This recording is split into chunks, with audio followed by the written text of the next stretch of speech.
Oi, gente, olha eu por aqui mais uma vez. Meu Juninho hoje está que tá.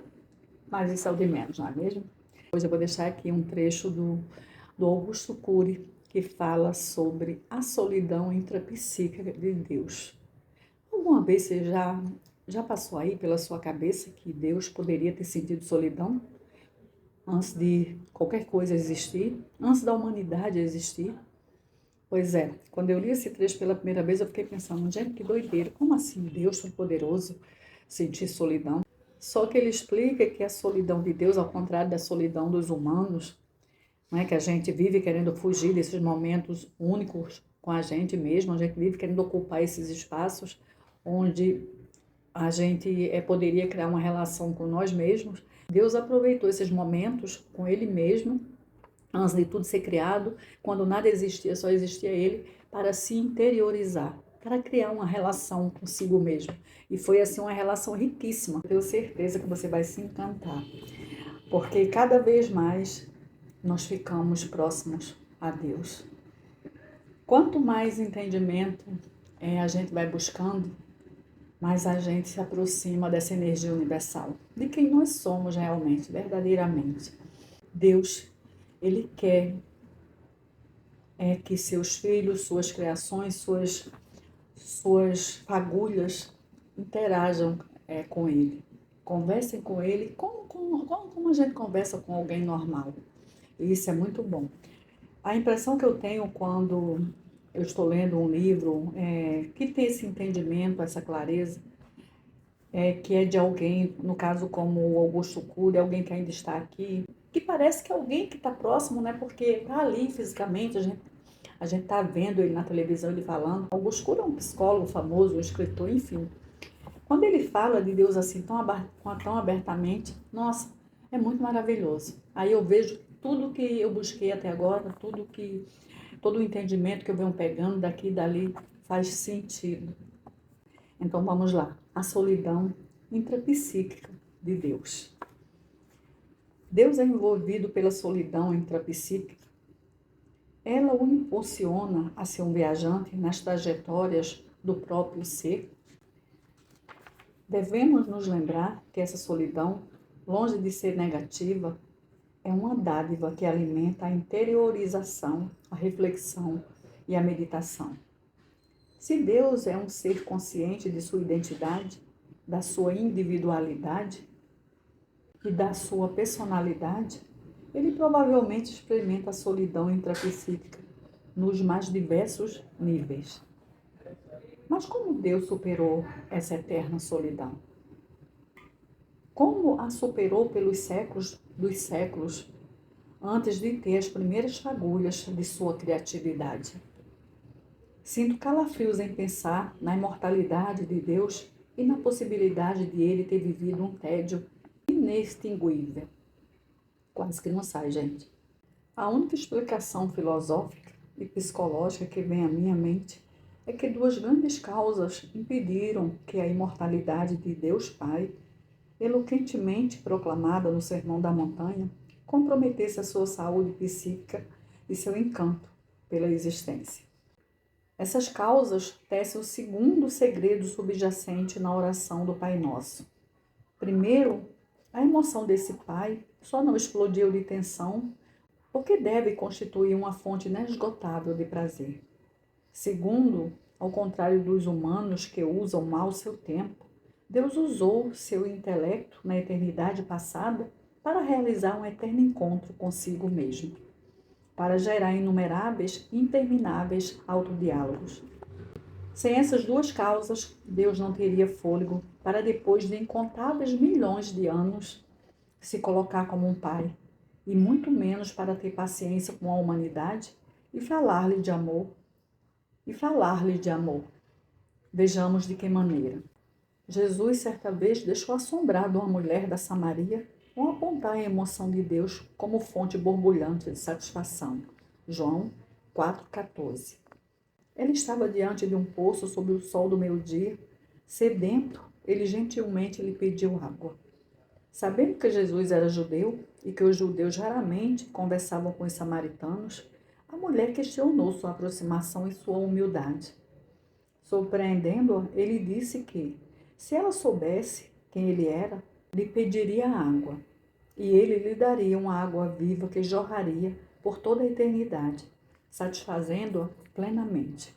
O rápido diálogo de Jesus chocou a inteligência da samaritana.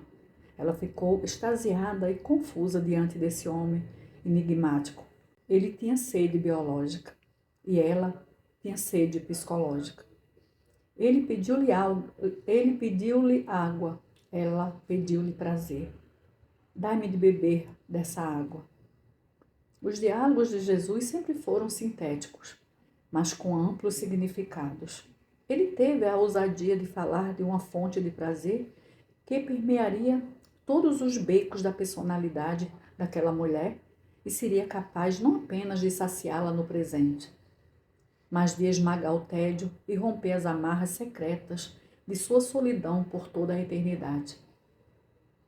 Como não ficar perplexo com a proposta de Jesus? Que homem é esse que fala de um prazer jamais sonhado pela psiquiatria e pela psicologia? Trabalhamos arduamente para desenvolver técnicas psicoterapêuticas e medicamentos antidepressivos e ansiolíticos para tirar o ser humano do cárcere da depressão e da ansiedade, mas não sabemos como fazê-lo encontrar a plenitude da alegria. Tratamos da travessia do deserto, mas não sabemos como levar os pacientes a produzirem oásis. Esse é o grande paradoxo da psiquiatria e da psicologia. É por isso que excelentes profissionais dessas áreas muitas vezes são mal-humorados, não exalam alegria e satisfação. Nós morremos um pouco todos os dias. O futuro não nos pertence, mas é incrível como Jesus desenhou um futuro inextinguível. A proposta de uma vida eternamente aprazível e encantadora feita samaritana tinha como espelho o passado do autor da existência, que Jesus chama de Pai. Demonstra como Deus sobreviveu emocionalmente nos tempos incontáveis que antecederam o presente. No meu entendimento, Jesus estava falando indiretamente das causas que fizeram o Deus atemporal ter uma emoção saudável, sem os infindáveis traumas gerados pela solidão intrapsíquica. Isso tornou-se possível porque sua emoção era uma fonte de júbilo e porque construiu no teatro de sua mente, em cada quanto de tempo, uma infinidade de encontros e reencontros consigo mesmo. O Deus autoexistente, cujos dias não têm princípio, transformou a eternidade passada numa primavera contínua de prazer, e não no inverno regado a sofrimento. Um texto nos Salmos comenta que os pensamentos de Deus são incontáveis. Salmos 139, 17 e 18. A palavra pensamento no hebraico tem uma conotação especial, significa meditação ou elocução. Envolve, portanto, distração, reflexão, sonhos, projeto e inspiração. O prazer e os altos diálogos de Deus foram suficientes para levá-lo, provavelmente, a fazer da solidão intrapsíquica um oásis no passado incomensurável, mas não foram suficientes para resolver sua solidão social. Por isso, Jesus proclama a oração do Pai Nosso. Deus depende do amor de seus filhos e não apenas de si mesmo. Ele depende do relacionamento com os outros e não apenas com ele mesmo. Se com a nossa estrutura psíquica tivéssemos experimentado a solidão de Deus, teríamos destruído nossa saúde mental nos primeiros quantos de tempo. Como na eternidade o tempo inexiste, chamo de quanto de tempo uma unidade teoricamente mensurável. Ser atemporal e onipotente nos levaria a um tédio insuportável e talvez a inúmeras ideias de suicídio. Não precisaríamos de milhões de anos para nos entediar, bastariam séculos. Mas o Deus apresentado por Jesus, embora solitário, não tem sombra de ter vivido um passado angustiado, mal-humorado, apreensivo, tenso. Ao contrário, seu passado, ao que tudo indica, foi sereno, pacífico e afetivo. Quando Jesus pisou nessa terra, revelou que Deus não era irritadiço e ansioso, mas tranquilo, compreensivo, altruísta e compassivo. O próprio Jesus expressou concretamente essas características ao acolher Judas na traição e Pedro na negação. Lucas 22, 48. O mestre dos mestres demonstrou também que Jesus alivia o cansado, ama o discriminado e se preocupa com os sentimentos ocultos dos rejeitados. Expressou que Deus não faz distinção de pessoas, não discrimina ou exclui, ao contrário, leva em altíssima conta cada ser humano, independentemente de seu status, de sua moral. Como está apontado na coragem de Jesus, ao correr risco de morrer apedrejado por proteger prostitutas. João 8,3. A parábola do filho pródigo revela um pai que valoriza mais a pessoa que erra do que os erros que ela comete. Um pai capaz de beijar o filho que o decepciona, abraçar quem espera uma repreensão, dar uma festa para quem merece punição. Um pai que compreende os que não o compreendem e não abandona quem dele desiste. Esse pai imortal, que deveria ter sido asfixiado pelo tédio, parece ter vivido uma espantosa tranquilidade em toda a sua história existencial. O teatro da mente tornou-se uma fantástica usina de pensamentos e emoções fascinantes, que produziram um alto companheirismo, uma alta amizade, uma história contínua de reunião com seu próprio ser. Deus viveu na plenitude. Quem não é compassivo, tolerante e afetivo consigo mesmo, não será assim com os outros. Na Torá e no Antigo Testamento, especificamente no livro do Êxodo, Deus faz uma recomendação direta e surpreendente. Amai o próximo como a ti mesmo. Jesus repete enfaticamente essas palavras diversas vezes. 15:12. João 15:12. Essa frase mundialmente conhecida foi recitada e estudada teologicamente, mas não sob o foco da psicologia, e por isso permanece incompreendido. Ao recomendar que amemos o próximo como a nós mesmos, Deus está falando sobre sua própria experiência de vida, sobre sua forma de relacionar-se consigo e com os outros. Deus tem um romance saudável com o próprio ser, uma autoestima elevadíssima. Ama a si mesmo e por isso pode amar seu próximo. Como é onipresente, abraça toda a humanidade. Quem não tiver um caso de amor consigo mesmo, jamais amará as pessoas com quem se relaciona. Como muitos religiosos não amam a si mesmo, nem amam a própria vida, por mais que se esforcem, não são amorosos com os outros, mesmo com os seus íntimos. Quem não é apaixonado pela existência, não terá amor pela humanidade, viverá apenas para cultivar as próprias vaidades. Quem é mal resolvido, autopunitivo e especialista em reclamar, não tolerará as falhas dos outros e não os amará apesar dos seus erros. O amor dessas pessoas será superficial e condicional. Exalarão irritabilidade e não solidariedade. Expressarão impaciência e não tolerância. Serão agressivos com elas mesmas e com seus próximos. Sejam eles esposa, marido, filhos, alunos, colegas de trabalhos ou pares religiosos. Deus não apenas possui a solidão intrapsíquica, mas também a solidão social. Agora chegamos ao tempo do sermão da montanha. Por que esse Deus dá tanta importância à oração? Por que não usa um método mais rápido e eficiente para se comunicar com os humanos?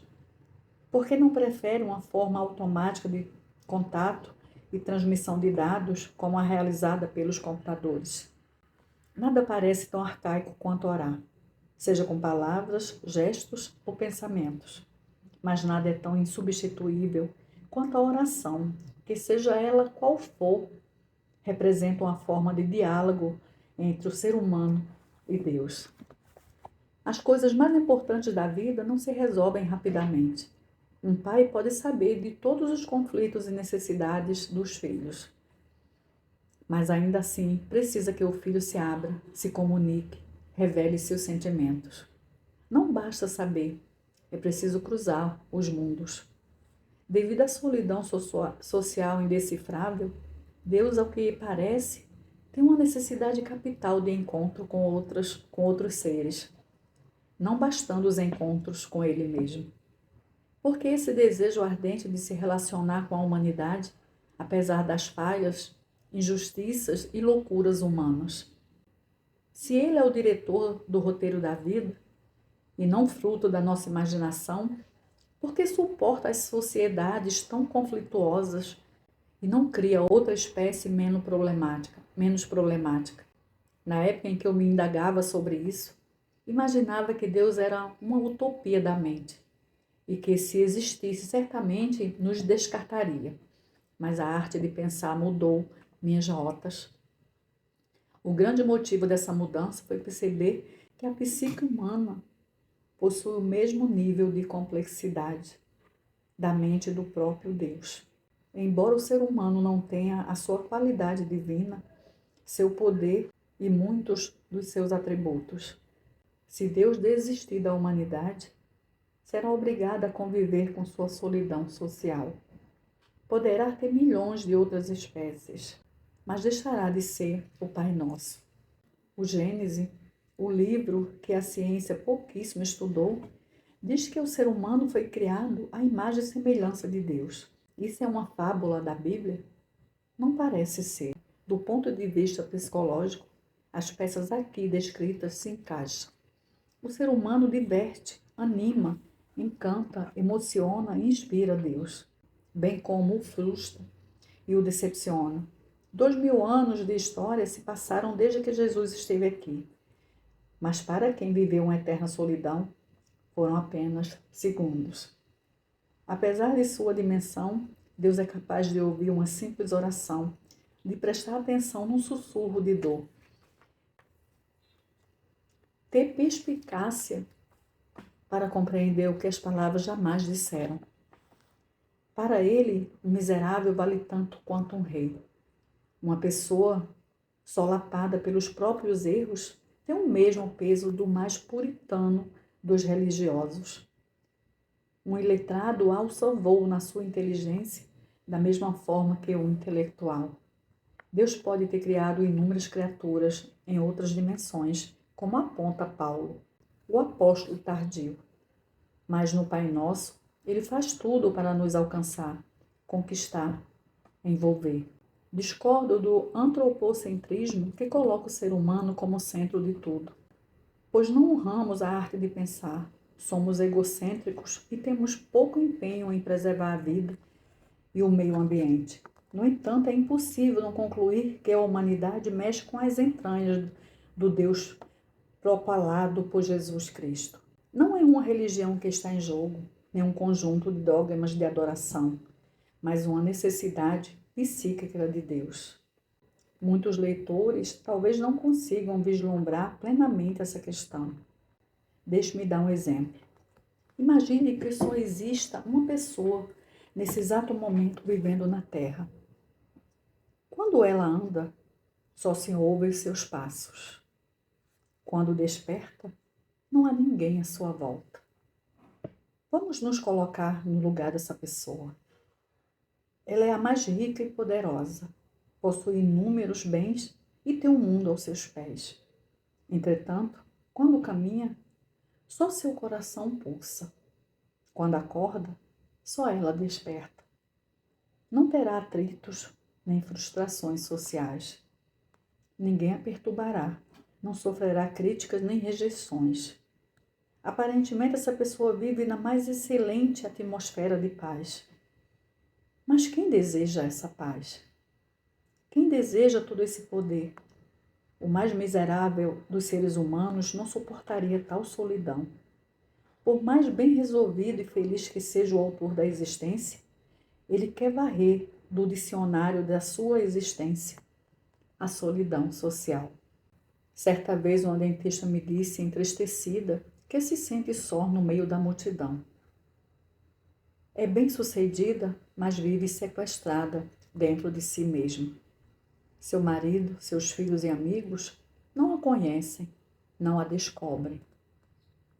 O sorriso estampado em seu rosto serve para disfarçar o sentimento de solidão. Um pobre com amigos é muito mais rico do que um rico solitário. Ninguém suporta ser esmagado pelo isolamento, mesmo os anacoretas, os ermitãos e os monges que se enclausuraram para fins místicos. Quem não tem nenhum contato social, não deixam de se relacionar. A solidão os estimula a construir milhares de personagens no palco de suas mentes, bem como inúmeras fantasias com as quais edificam complexos relacionamentos. Até os pacientes psicóticos tentam superar sua solidão através dos personagens bizarros que criam no palco de suas alucinações. A solidão não superada deprime a emoção, asfixia a inteligência, dissipa o sentido existencial. O Todo-Poderoso mostrou sua fragilidade na oração do Pai Nosso. Revelou seu lado maravilhosamente dependente, sua face carente. Se o que estou escrevendo não é um delírio filosófico e psicológico, esse fato mudou a história.